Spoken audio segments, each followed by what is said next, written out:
Hi, everybody. It's good to be back.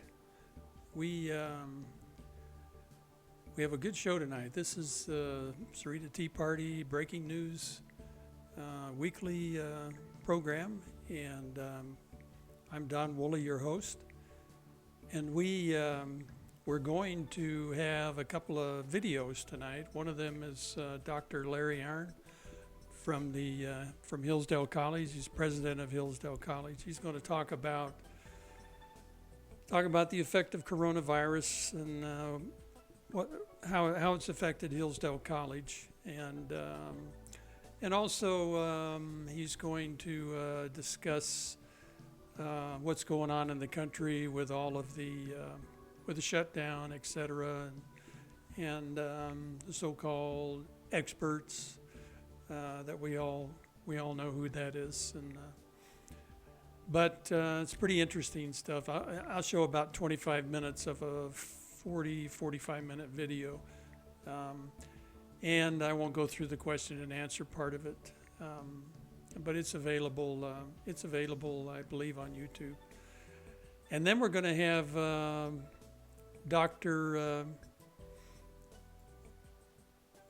Dr. Jane Ruby, who I've got a short video of her. She was on Periscope the other night. She actually caught the coronavirus, and she wants to share with you what she's gone through.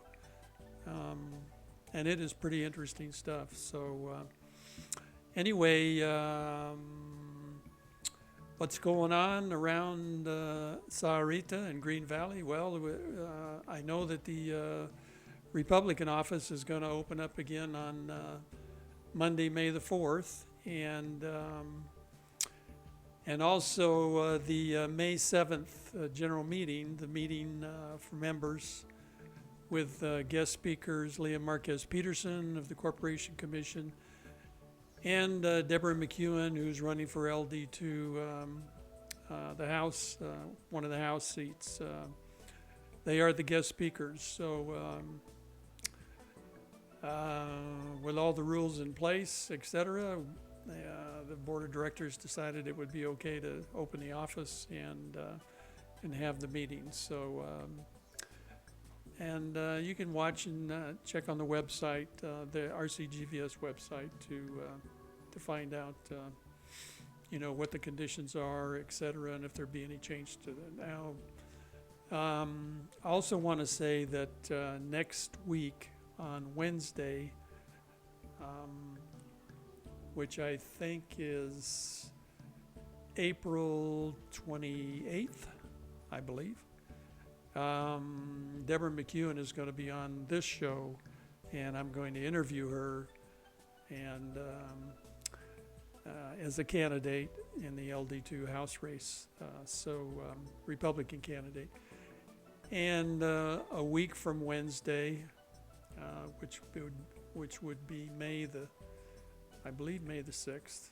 That might be Thursday, I'm not sure. Anyway, May the 6th is the date. Michelle Rita, who is currently a state senator, she's going to be on, and we're going to talk about election fraud in Arizona and some of the things that she's done to change the law and try to control the situation. As you may all know, Pelosi and the gang are pushing for all mail-in election in November, which isn't going to happen. But believe me, the Arizona Dems are thoroughly behind that. The more mail-in ballots, the more voter fraud they can commit. So I'll just tell you right now. Again, I'm going to start the video with President Dr. Larry Arnn, and I'll get that started now, and we will see you in a few minutes. So please enjoy.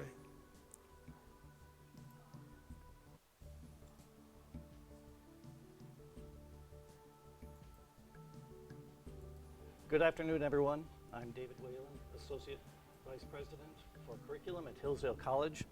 We're sitting here with Dr. Larry Arnn, President of Hillsdale College. We've had so many requests for an update about the college and also about Dr. Arnn's thoughts regarding the rather unusual circumstances we find ourselves in we thought we might take the time to sit down and have a live stream conversation and answer some questions, some of which were sent to us before this event and some which will be sent to us during the course of this conversation. So with that, let's turn it over to Dr. Arnn. Dr. Arnn, what's the state of the college? I'll answer that, but first I want to make two preliminaries. And the first is everybody should know who David is. David is one of my closest colleagues. There's not any good thing at Hillsdale College that he's not involved in.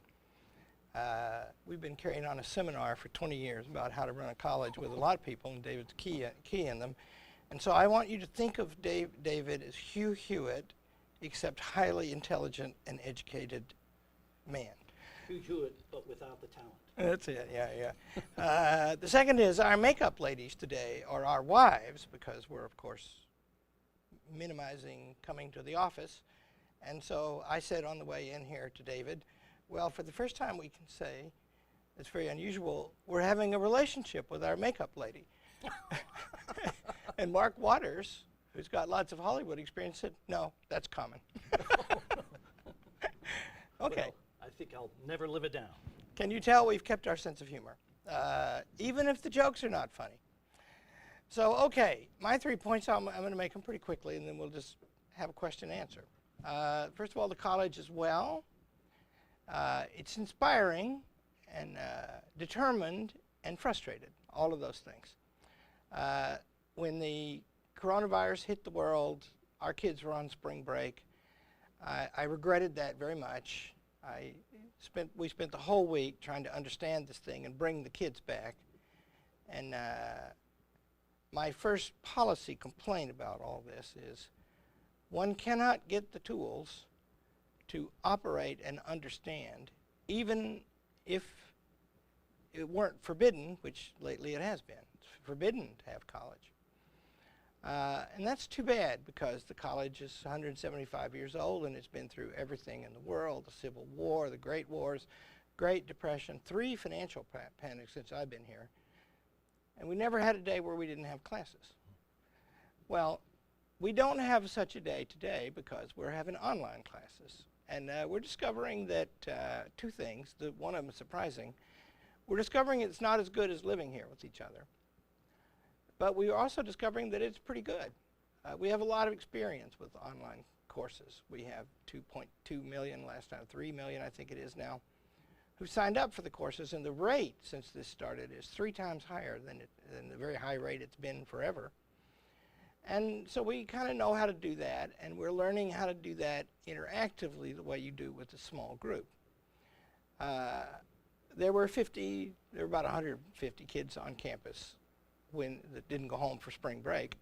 And I got them together one day when I was trying to figure out how to get college going again. And it was fun. There were about 50 of them in the room, and I talked to them for an hour, and I told them what I know, and I asked them what they know, and then I asked them, what should we do? And all but 3 of them said, we got to get the students back here right now. And I said, well, okay, but what if it makes you sick? And they said, we'll take care of each other. That's what we do. And they were adamant. And so now, yesterday in class, I'm teaching 3 things this term. One of them is a class way too big. I think there are 36 students in it on Winston Churchill. They're not that big around here. But it really works. And they had, I think, conspired among themselves when they judged the moment was right, to hit me with the fact that we got to get back to college as soon as we can. And certainly we must not be having virtual commencement around here, because that's not what we do. Commencement's a big celebration. It's right after finals. Everybody's exhausted. And of course, it's a big love fest because we all know each other, right? I mean, in my 3 classes, every one of them has ended on one occasion at least with people calling out, we love you, Dr. Arnn, and I call back, I love you too. So it's really great. And we're not deluded that it's as good, and we're going to get back to the full work as soon as we can. But we've announced today, not this semester, and we may delay commencement, and if we do, it'll be to August 15th. Because that's the week before school opens. and we can put the seniors where the freshmen, not here yet, would be. The upperclassmen come back early because we can't beat them away from here with a stick. So there'll be a lot of them around, and that'll be good. But we'll put the seniors up, and we'll feed them, and we'll have parties. And then we'll have a really great commencement. And we'll do that in August if we don't do it on May the 9th, August the 15th or May the 9th. Those are the times. And the college is financially well. It's a weird college. It's like colleges used to be. We don't really make much money off the students. People help. Anybody who ever tried to go make a fortune teaching undergraduates is a fool. Because it's very time consuming to be an undergraduate student in an intense experience like this. And they all work some, or almost all of them do. But mostly they attend to their studies, and they haven't had time to accumulate a lot of money. And for some reason, our cussed parents, who are very generous with the college, also seem to have a lot of children. And so we give a lot of scholarships away around here. And that means that if we had a failure of admissions, which we are very much not having, a joke I like to tell is, anytime I meet anybody with an MBA and they ask questions about how would I restructure the college, I always say, well, if you really want to make the margins great, then what you have to do is cancel undergraduate education, because we lose our shirt on that. It just turns out we love that. So the first thing is Hillsdale College is great, and it's still very much in the teach the nation build business more now. The online courses are growing, and I want to say a word about that. It's something you can do. I urge you to do. Our sign-ups for our online courses are running at about 3 times the rate. I don't have the numbers, but it's thousands a day. And of course, those numbers have accumulated to north of 2.3, I think, million now. And we just love that. We think it's the greatest thing in the world. And we've put up a bunch of extra ones, and we're hastening some more.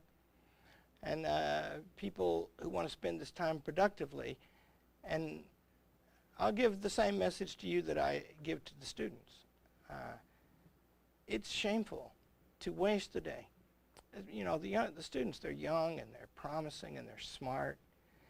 And they need to spend this time actively. And so the challenge around here, everybody's got to work every day, all the time. And they really do respond to that. They show up for class ready, just like they do when they're here. Well, we should all do that too, right? Use this to improve oneself and one's neighbors and the country. And one way to do it is to take or study those online courses and refer other people to them. Because in the end, what's wrong here is a misunderstanding in this country. A good thing elevated beyond its worth. But I'll explain that in a minute. The next thing I can say is we have these 22 charter schools, and we stay close to them. And so the people who run that, Dr. O'Toole and others, they just went crazy. They've got all those schools. They have conference calls and Zoom meetings. You guys have those? We have them out the bazoo. They had 50 school leaders on one last Friday. How to do online learning the best. And they've got them reading their Greek and their Latin, and they've got them reading the classics, and they've got them working their math problems. And the kids are taught, you got to move, right? This is precious time. Use it. And they do. And we're developing a lot more tools for that, including for homeschoolers, because we want people to learn. We're in the world conquest business, and we have just one weapon, teaching and learning. So that's a big thing, and we're soon to start a Master's of Classical Education program around here. And that was actually David's idea. David has ideas once in a while. Expensive ones. Expensive ideas, yeah. And it is a great idea. Why? Because with the education we offer here, graduate and undergraduate, what we're doing is we're seeding the nation. You know, there are very important people in politics and business and law and medicine and science and higher education in all forms who graduated from Hillsdale College since I've been here. And they're all becoming famous and telling me what to do now.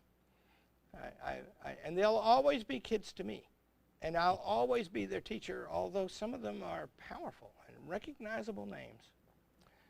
So I love them, and we want to make more of them. And so the Master of Classical Education project is partly to make more school leaders and teachers for schools. And we're going to do an online version of that. You'll be able to enroll in that. We don't know about the economics of it yet, but I can promise you it'll be cheap. And we're going to expand that. And that's an exciting thing that's come upon us just in the last 2 weeks. So there's a blessing there. And the last thing I'll say is I have a complaint about all this, and it's built from a misunderstanding that's at the heart of the revolution in the government today. We think that complex things in practical and civic action can be decided through expertise. I'll give you an example of it. There's a brilliant New York Times article today about another Trump scandal. Trump is doing the radical thing of recommending that they hurry and approve this malaria medicine that has been successful wherever it's been tried. No, there haven't been clinical trials, you know, all that, right? But heck fire, people are dying. And so Trump, against the advice of his experts, keeps recommending this thing. And so today the New York Times has discovered that Donald Trump owns stock in the company that makes that drug, one of the French companies. And the amount of stock he owns, they couldn't nail it down for certain, but its value is between $100 and $1,500. That's perfect. It's perfect. Isn't that great? And wow, and that's in the New York Times. What does that mean? There must be some corruption, they think, that explains him not just simply letting the experts rule. But I want to explain to you why that won't work. It also can't work. There are logical reasons it can't work. To become a leading expert in immunology or epidemiology, those are words that go around a lot now. We have a big virologist in our student body, the great Silas Johnson. He knows a lot. And he's a graduate of Hillsdale College and then University of Michigan PhD. He was a football player, and a very good football player, although the coach says he did the dumbest thing on a football. He's the smartest boy I ever saw on our football team, and he did the dumbest thing on a football field that I've ever seen, which was kick his helmet in joy that almost cost us a game. Didn't know. Anyway, Silas, right? He's an expert, right? And for Silas to be an expert, Silas is probably getting close to 40 years old now. And he's been focused on this hard since he was 18, right? And that means he knows that, right? But there isn't any single expertise that can tell us what to do about this. And if you have such an expertise, by definition, you don't have many of them. So there's a, and it doesn't, things don't work that way. Yourself, every time you make a judgment, see, I teach Aristotle and Winston Churchill, and I can give you examples from them. But start with an economist. Brian Westbury is a very brilliant economist. You can read him for free every Monday afternoon on Monday Morning Outlook. He usually doesn't get it up in the morning, but sometime by 2 o'clock, it's almost always up there. It's free. And he writes today that there are, yesterday I guess, he writes that there are 30 million small businesses in America. And his prediction, and his predictions have been very good, they're always data-based, is that if we open by Easter, we're going to lose 3% of them. That's almost 1 million. If we wait till May 15th, May the 1st, that's right, till the end of the month, this month, we're going to lose 8% of it. And if we wait until the end of May, we're going to lose 15% of it.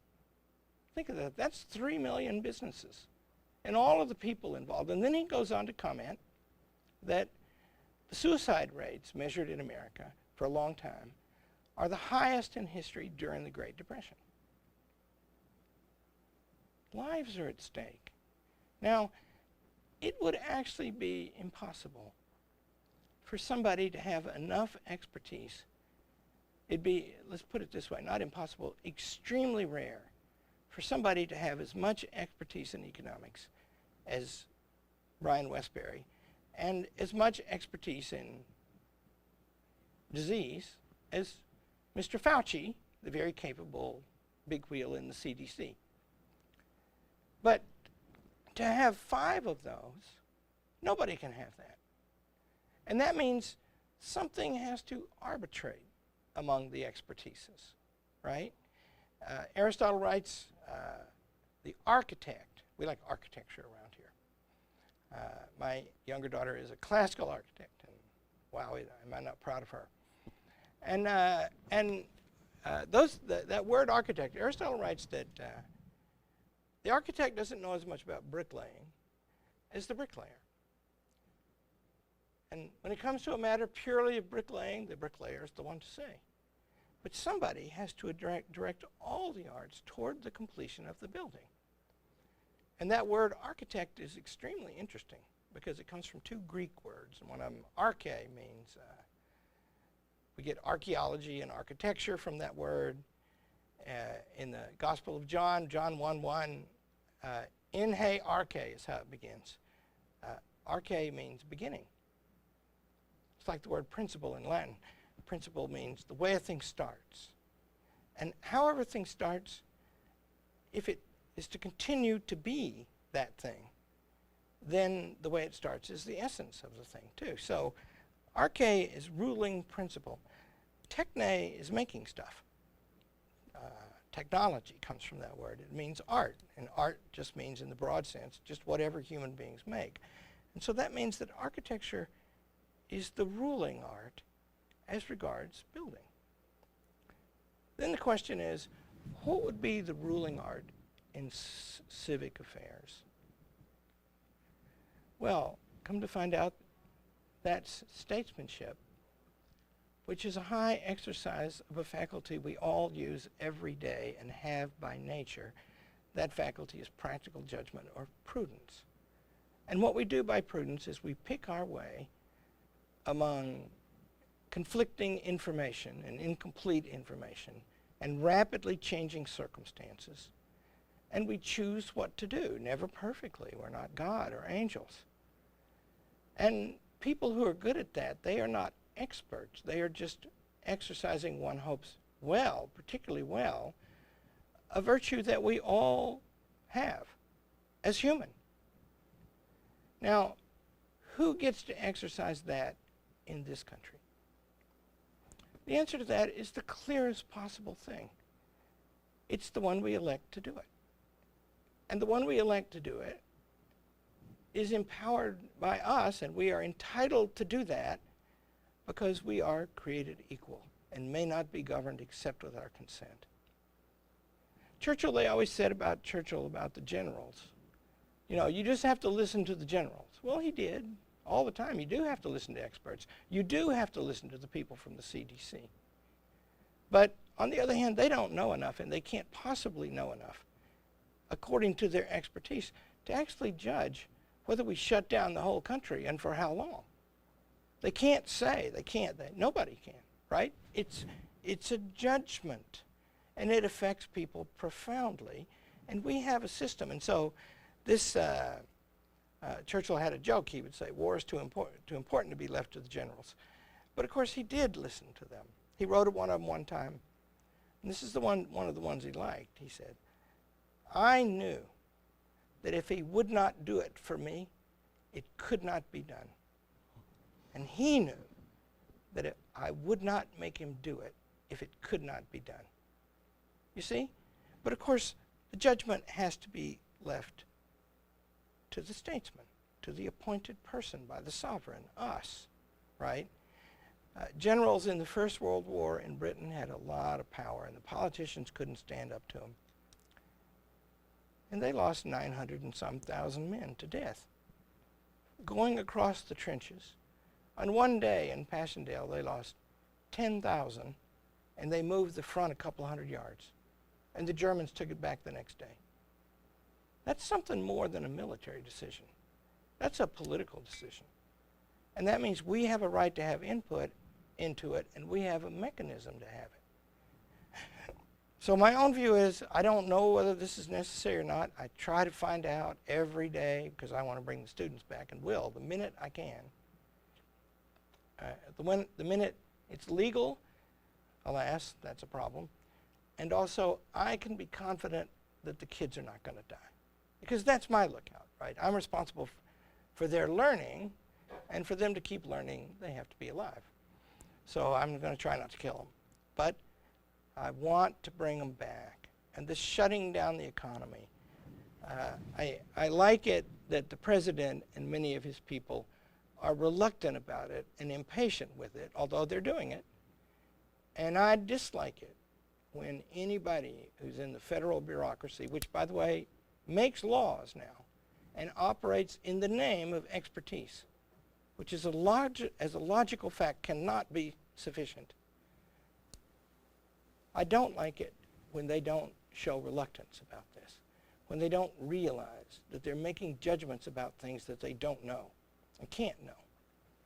So that part of it, and the media, God's sake, I mean, it's crazy how they act. So those are my 3 points, the college as well, and we'll talk a bit further. Okay, very good. Well, thank you. Thank you very much. You've touched on a lot of things that our viewers have sent in some questions about, so we might circle back to those a little bit later. But first, you remind me of the old adage to a hammer concerning the expert. To a hammer, everything looks like a nail. And an expert, when asked what's the solution to this problem, is going to think in terms of the expert's perspective on the problem, which won't, by, as you say, definition, take everything into account. What would you say? We've had a lot of questions concerning the relationship of the federal government to the states, to the issue of federalism. It's in the headlines. Some of the states seem to be squabbling with the federal government about things. How does all that strike you? And does this kind of back and forth between the federal government and the state strike you as a good thing, bad thing, indifferent? How might we think about that? Well, first of all, that's constitutional. That's how the country is formed. It's sort of bottom-up country, right? We made the Constitution, the only law we ever passed. We delegate our sovereign authority, which only people can have. No government can ever have it. Some to the states and some to the federal government. And that plan, that mechanism, that structure is what James Madison says is the most important thing about the Constitution.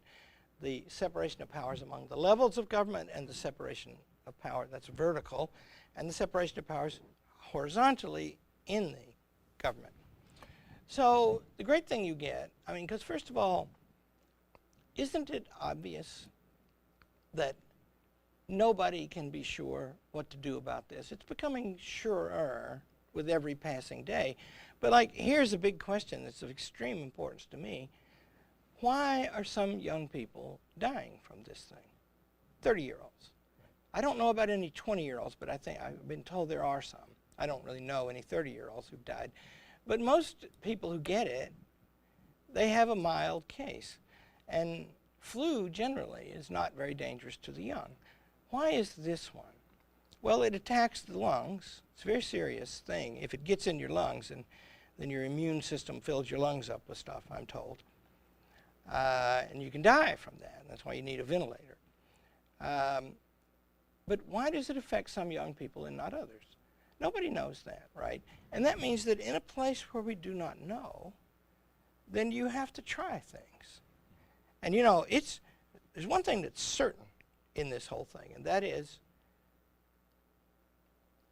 most people have enough money to live for a month or two, right?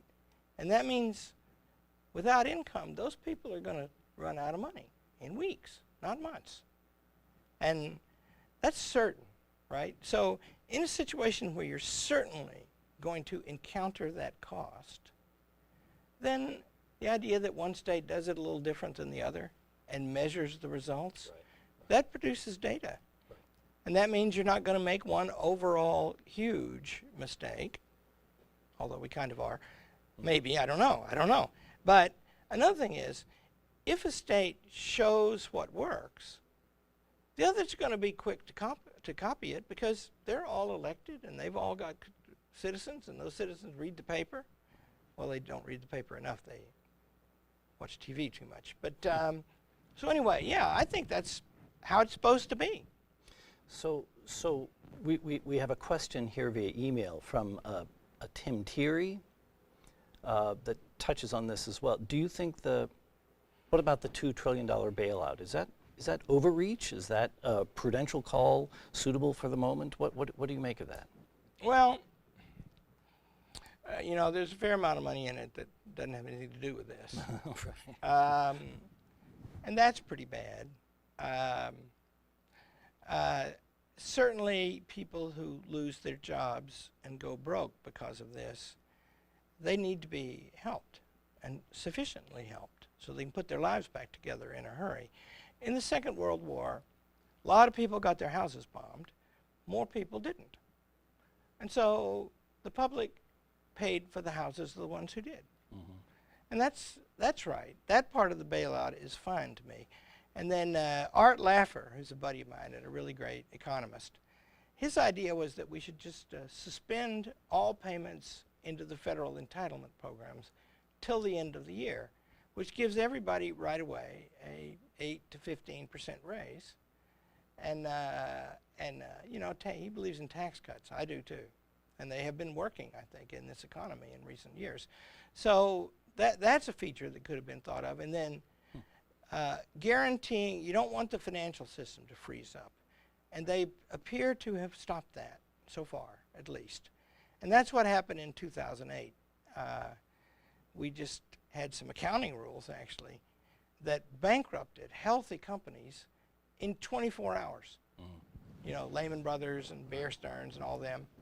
And we don't do that anymore. But supplying credit to the economy so it can adjust and operate, that's a good thing. So those parts of it. But, Lord, some of it. Right. It was.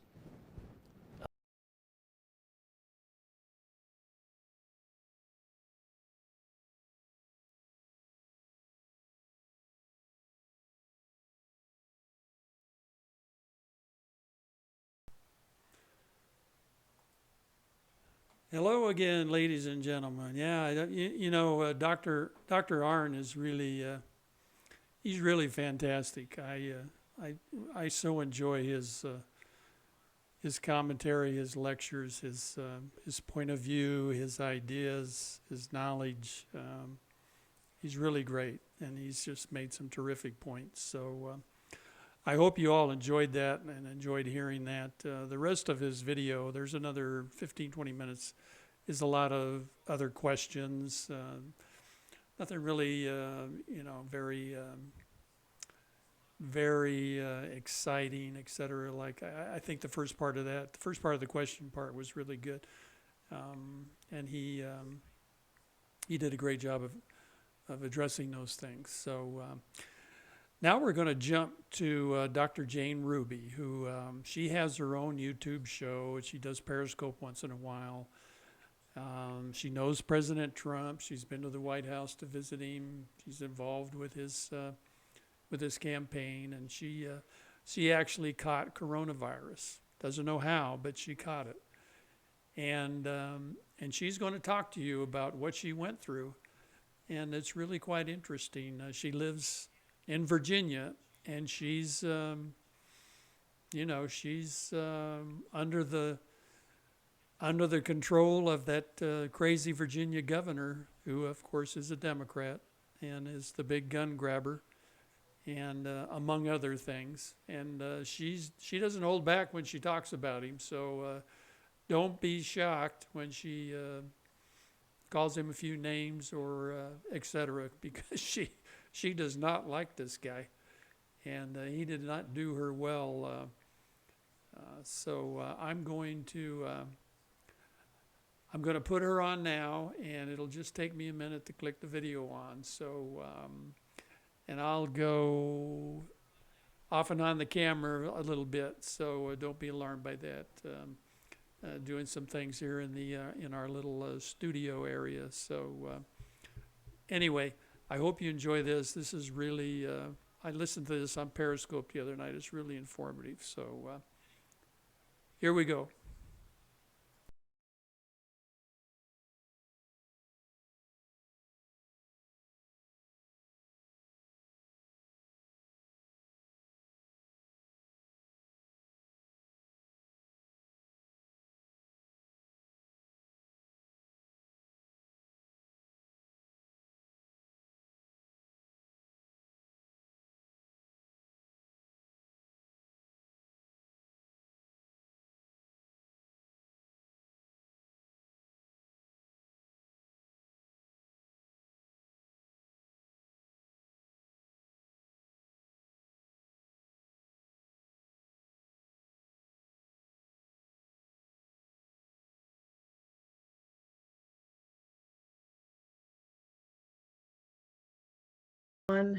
And welcome to a long-awaited edition of Dr. Jane's DC. Hi, everybody, it's Jane Ruby.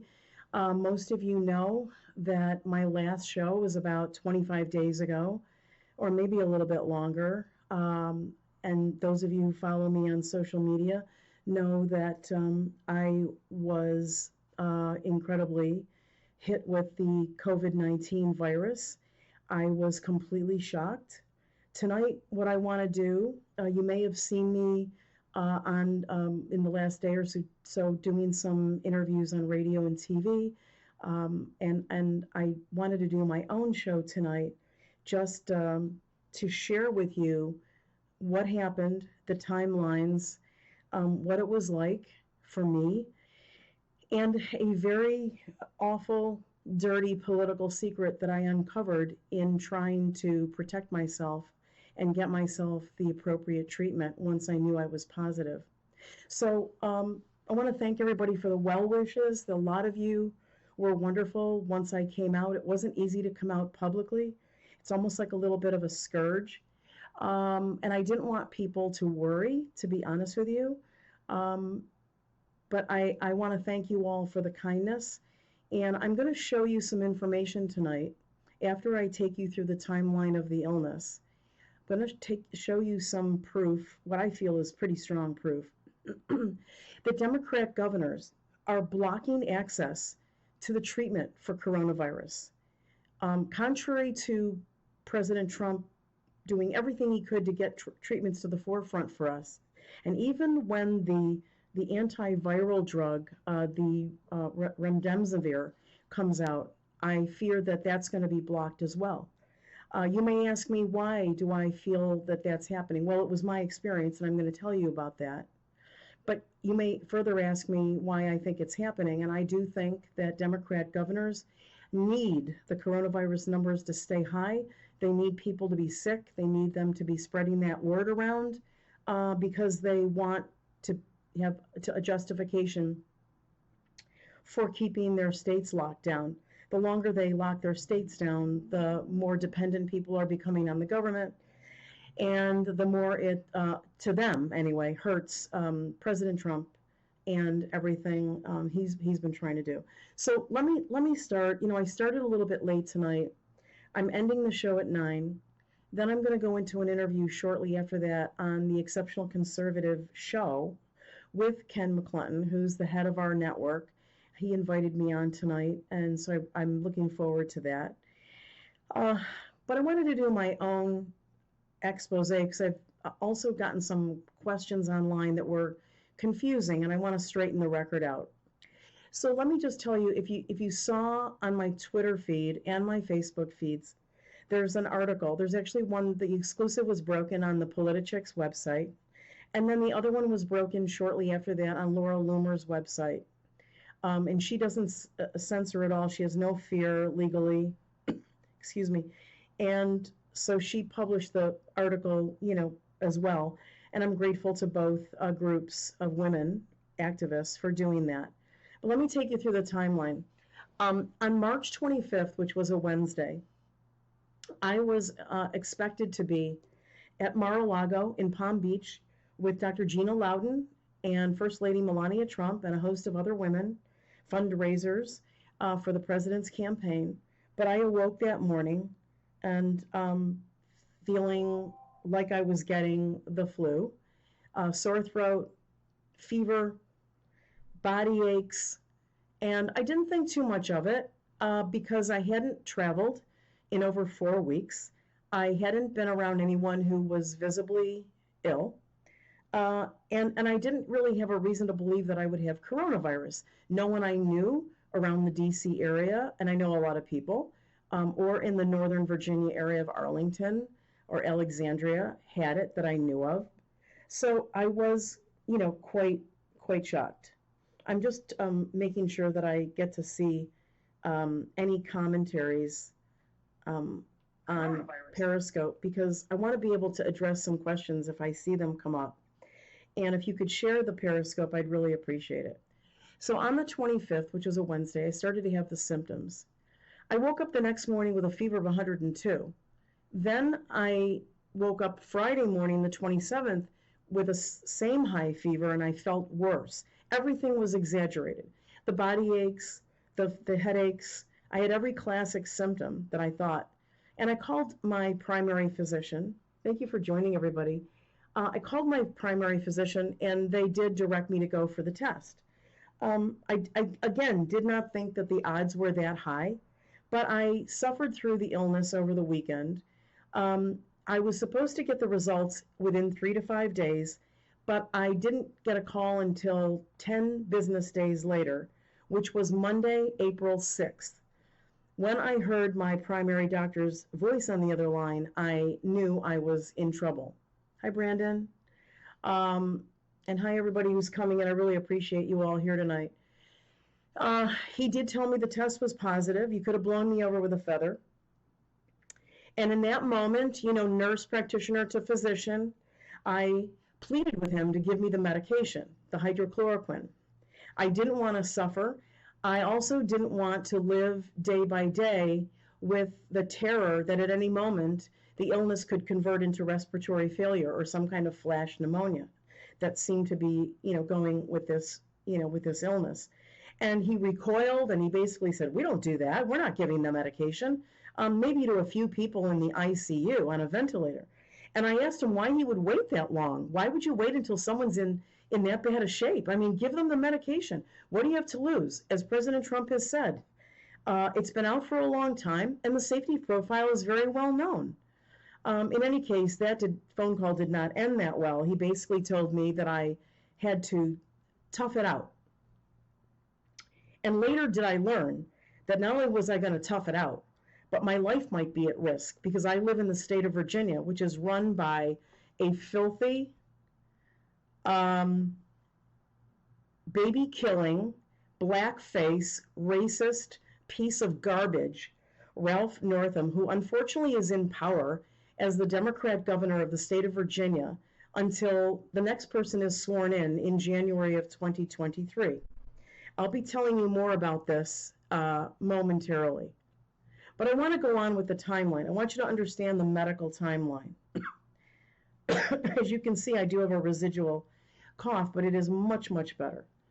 That weekend before, or the weekend after I had the test, the swabbing, which, by the way, I wanted to share some pictures with you.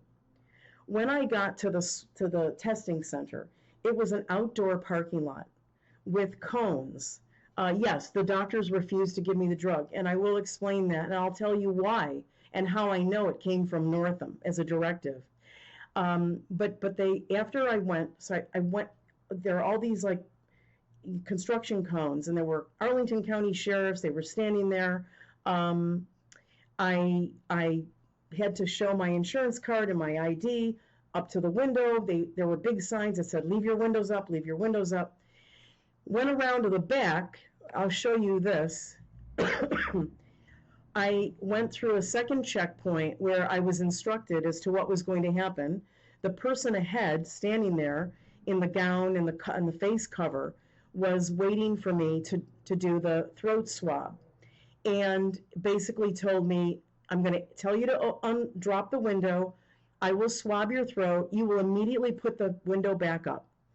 And basically that's what it was. So during that next week, I suffered immensely. The fevers were unrelenting. They were very high, 101 to 102. I had profound body aches. I could barely walk across the room.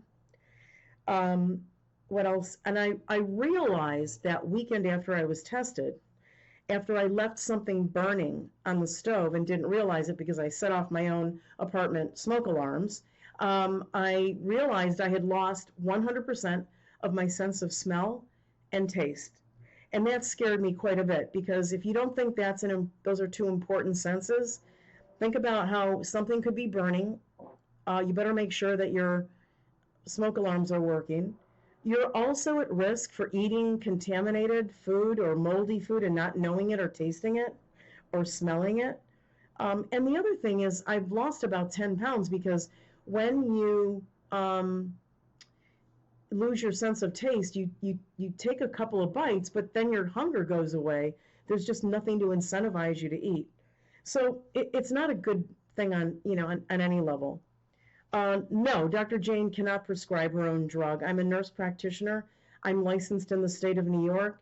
Even though President Trump dropped the interstate limitation on prescribing so that doctors and nurse practitioners could prescribe over state lines, it didn't matter if I prescribed it. The point is I couldn't get it. And I'm going to explain why to you. But just to finish up the medical timeline, after the doctor called me on Monday, April 6th, I still had unrelenting fevers. By Wednesday the 8th, which was Passover day, Eve day, I was convinced by some family and friends to go to the hospital. I went to a hospital in Northern Virginia to make sure that I wasn't brewing a pneumonia. I finally got there, and I was in the emergency room. I was walked eventually to an x-ray room, which gave me the opportunity to walk around the nurses' station. There was no shortage of beds. In fact, there were, or supplies, as you can see, across the room, or from my room. With the curtain drawn, I can tell you on the other side of that was the nurses' station. When I walked around to the chest x-ray, I could see that about a third of the beds were empty. Only about half the staff had masks on. Many of them had those plastic covers, but that come over the face. But they were taking them off and setting them on counters, and then, face up, and then they would put it back on. And I thought, that's not good septic, care. But anyway, I'm not here to criticize the healthcare workers. They know what they're doing and not doing, and that's not why I'm telling the story. I don't want anybody to start getting pissed off that I'm going after healthcare workers, because I'm not. So they did blood work. Oftentimes when you have viral load and viral infections, you don't have dramatic changes in your blood work. Most of the time when you have a bacterial infection, you'll have a shoot up in your white cells and all kinds of other things going crazy, sed rate, things like that. So about 3 hours later, the doctor came back in. She said, look, your x-ray is clear, no pneumonia. I said, thank God that to not have the respiratory or the less of a risk to flip into respiratory failure was a blessing to me and a Passover gift. But I said to the ER doctor, it was like nurse practitioner to doctor. Come on. I said to her, I have it. I'm positive. I'm older. I'm in the age category. Give me the medication. What do we have to lose? Why would you let me run the risk of, I could still flip into respiratory failure? We won't use that. It doesn't work. There's no evidence that it works. And I said, whoa. There's anecdotal evidence. The president has with the doctors around him, has recommended it for off-label use through them. And the FDA, this was April 8th by this time, the FDA, which I'm going to show you, let me show it to you now. On March 28th, here it is. the FDA issued an emergency use authorization for the off-label use of chloroquine and hydroxychloroquine for COVID-19 patients. Those patients who are in the hospital or could not be part of a clinical trial. I asked her for the medication. I begged her for the medication. I asked her to justify why I couldn't get it. And she said, oh, there's no evidence that that works. I told her, I reminded her about this FDA. And by the way, the FDA did not have to issue an emergency use for off-label use. It is illegal for a pharma company to market a drug off-label, but it is not illegal for a physician or nurse practitioner to prescribe it off-label if there's indication or evidence that it has been working. So sorry, I've been really dry with the cough, and I have to keep the water near. So anyway, so I want President Trump to know, I appreciate all of you out there who are retweeting this, sending this out, because if it catches his eye, I'll be really grateful. Here he is every night touting these medications, the antiviral that's coming down the pike, and I think he's starting to get wind of the fact that these Democrat governors are blocking it. Now, why do I say that? Why do I say that? Most people are saying, well, Jane, why are you saying that? There's a website. It's actually the Lupus Foundation of America, I want you to know, okay? And it's got a state-by-state action on hydroxychloroquine and chloroquine access because the lupus patients were alerted to this and they were worried that they were going to run out, okay? I get that. But the site did a great job of listing state-by-state dictates. Now, let me explain something to you. Every state has a Department of Health. That Department of Health runs on dictates or directorates from the governor, okay? So governor, Department of Health controls medical licenses of physicians and nurse practitioners, and then creates edicts around the use of medications or treatments, okay? So let me just show you, if you go state by state on this website, just go to the Lupus Foundation of America. Let's take a look at Virginia. On March 25, this is 3 days before the FDA issued the emergency use edict. And I think they did it because they knew these Democrat states were blocking access to the life-saving medications. Virginia's health department issued a letter to the state's healthcare providers. See what I'm saying? Governor, state health department, medical licensure, physician behavior and practice. That's the control line. That's the chain of command. So the state health department in Virginia, from that pig baby killing blackface Northam, issued a letter noting the lack of evidence that, now notice the language, very similar to what I was told by my primary doctor in Virginia and the ER doc in Virginia, noting the lack of evidence, quote unquote, to establish either drug as safe and effective for COVID-19 and clinical trials, not even for clinical trials. So what this tells you is that this filthy pig is blocking even right to try. Even if you're on a vent, your loved one is on a ventilator and they're on their last leg, they can't get this drug because he's blocked it even for right to try. Okay. I'm upset because I think this governor and other Democrat governors are putting your lives at risk. So here's the directive for Virginia. Oh, let's come over and take a look at Michigan, who has a wicked witch of the Midwest named Gretchen Hitler Whitmer. But she did allow the drug for one of her Democrat state legislators who got sick with COVID-19 and quickly recovered when she got it. But for the rest of you in Michigan, on the 24th of March, Michigan's Department of Licensing and Regulatory Affairs issued a notice that the state's prescribers and pharmacists about reports of inappropriate prescribing. Ooh, we can't use chloroquine for COVID. And they wrote that any prescription should only be written when it's associated with medical documentation showing proof of the medical necessity and medical condition. What that means is they were using the lupus indication, approved indication. Sorry, lupus patients, this is not about you right now. They were using that indication to block access of COVID-19 patients to get these life-saving medications. Okay, let's take a look at another liberal Democrat state. Oh, let's look at one of my all-time favorites, New York State, that's been totally decimated by Andrew Cuomo and his disgusting liberal fascist father, Mario. May he never rest in peace. On March 27th, Andrew Cuomo jumped on the bandwagon and issued an executive order which he changed the provisions, okay, relating to the prescribing and dispensing of hydroxychloroquine and chloroquine. The new order maintained the provision prohibiting pharmacists from dispensing the two drugs except when written, so it could only be used for lupus. Okay?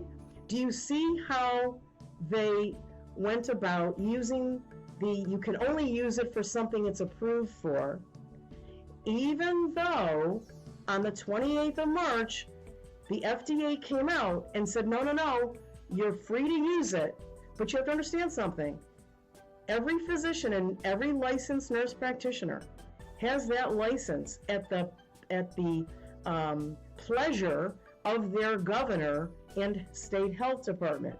So you have these people, like my primary doctor, and the doctor I tried to negotiate with at the Virginia hospital, who refused to give me the medication, using the same language in the Virginia State Department of Health. Oh, let's take a look at another liberal state, New Jersey. On March 30th, this was 2 days after the FDA issued the emergency order saying that everybody could use the two drugs for COVID-19 patients, announced their statewide restrictions for prescribing, and on it goes.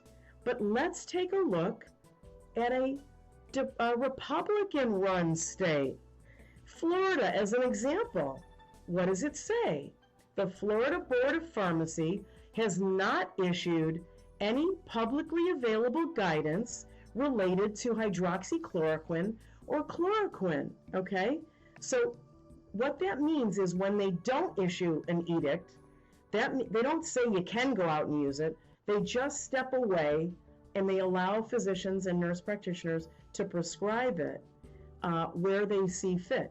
And in fact, if you read the rest of it, it says at this time, there are no limitations on prescriptions rather for hydroxychloroquine or chloroquine, and both medications can be prescribed for lupus or other conditions including COVID-19. Okay, but here's another thing. This article says Virginia and the Bureau of Prisons, I'm sorry, not Virginia, the VA, the veterans, and leave the veterans out for now because I hope they all get it if they need it. But the Bureau of Prisons are stockpiling hydroxychloroquine? Let me get this straight. We're letting criminals out of prison so they don't get the virus. But if they stay in the prison and they get the virus, they're going to get the life-saving drug over citizens in your liberal, Democrat-run states. It's a travesty. And I want the word out for as long as I can get it out before they shut me down. Okay. So I want you to understand that this is why I'm telling the story. This is why I wrote the article. I wanted people to know, thought to myself, are you kidding me? The access to these life-saving medications that have virtually reversed the course of the illness for many people are being blocked in Democrat-run states. It's literally dangerous to live in a Democrat-run state. Now, in the meantime, as a bit of an aside, but not much, what did Ralph Northam, the governor of Virginia, do last weekend? His state's on a state of emergency. His state is on lockdown. By the way, the little pig has said that it can't be lifted until June 10th. strategically because June 9th was supposed to be the Republican primary in the state of Virginia. So it doesn't take a Philadelphia lawyer to figure that one out. So we are in danger. And what he did was, now that we're all in lockdown, all the laws that the 50,000 Second Amendment, pro-Second Amendment protesters back in January, remember those people who went to Richmond, who stormed the State House peacefully and protested against infringement on our Second Amendment rights? Northam has been systematically signing all that into law. Yes, my friend, we now have red flag laws fully in the Commonwealth state of Virginia. Okay, I'm just going to slip back and I'm going to look at some of the questions and address some of your questions now.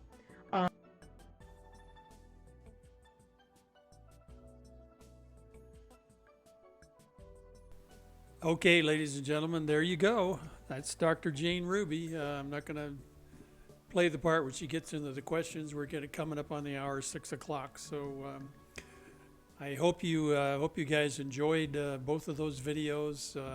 Dr. Larry Arnn is always terrific, and president of Hillsdale College. Take advantage of their online courses. They've got some really good stuff, and I think they have one on the Constitution. It's called 101, Constitution 101, I think, is free. So anyway, good way to improve ourselves while we're in our lockdown. And our view is that we need to get things opened up now as quickly as possible. Enough people have been hurt. People are hurting. I think the Tea Party Patriots on the call last Sunday night said that over 500 people were losing their jobs every minute, which is 850,000 every day this week extra. And the Democrats kept stalling on this additional money for small businesses. Now, understanding that I know some of this money has gone to some companies that probably shouldn't have got it. Some did, but the real small businesses, they need the money to pay their employees. Now, I did hear an interesting story too, that there was one company, a lady, and I think it was in Oregon, I believe, that she got her small business loan for her company to pay her employees, to keep them on the staff. She was very happy about it. But get this, some of the employees complained that they did not want to come off unemployment and get paid by her. So, I don't know. We're dealing with, that probably that company and that lady, when she gets going again, she ought to maybe review her personnel file and get rid of some of those folks that would rather be on unemployment than working at their job. So, but there are some people like that. There are some people that are happy to sit home and watch Netflix all day. So anyway, thanks, Dr. Jane. Thanks to Hillsdale College. We really appreciate that information. And I hope you're all well. You probably saw the zip code map with the cases in Green Valley, where they labeled Green Valley as a hot spot, and yet all of the 35 of the 42 cases were in the two nursing home areas. So, even Dan Shearer of the Green Valley News recognized that was overkill by the press. So, and I think Sahuarita itself has had even fewer cases. So, we're doing pretty good down here. Get yourselves outside, get out in the sunshine. It's getting hot now, so they just had a report during the briefing yesterday where the Homeland Security scientists said that humidity, high heat, sunshine really take its toll on this virus. So, which is what some people thought would happen. So, as it warms up, as the humidity goes up, and it's going to warm up here pretty quick. It's supposed to be in the hundreds by I think Monday, Tuesday is what I'm hearing. It was 90. I saw 92 on our thermometer today, and I know our air conditioner's been running. Our brand new Train air conditioner made in Texas that we had installed in December is now running, and boy, it's beautiful. It's just great inside the house. So anyway, we wish you all well. Patty says hi. Remember, next week we have Deborah McEwen in a live interview next Wednesday night, and then the following Thursday we have Michelle Ugente-Rita, who is a state senator, and we're going to talk to her about election fraud. So anything else goes on, maybe any special shows, special videos, stay tuned. We do recommend that you watch the briefings every day. The confrontation between Trump and the press, some people don't like that, and I've heard people on Tea Party Patriots, our phone call, complain about that. But I don't care. If you don't like it, that's fine. But you really have to understand Donald Trump and where he's coming from. And we published a little thing on the Google group about that, so you can learn more about the guy, because I enjoy it when he confronts the press. They're really annoying, and some of their questions are ridiculous, and it's good to expose that. When people watch that, they see that, and it's just terribly hard for them to defend some of that stuff. So anyway, we wish you all well. We hope you're doing well, and we hope you can join us next week. The Republican office opens Monday, May the 4th. Which is good news, and they are going to have a general meeting on May the 7th, which will be at the office, because Friends Indeed is shut down right now, and I don't know when they're going to open up. That might be sometime. So anyway, you all take care. We love you all. You're all patriots, and we will see you next week. Good night.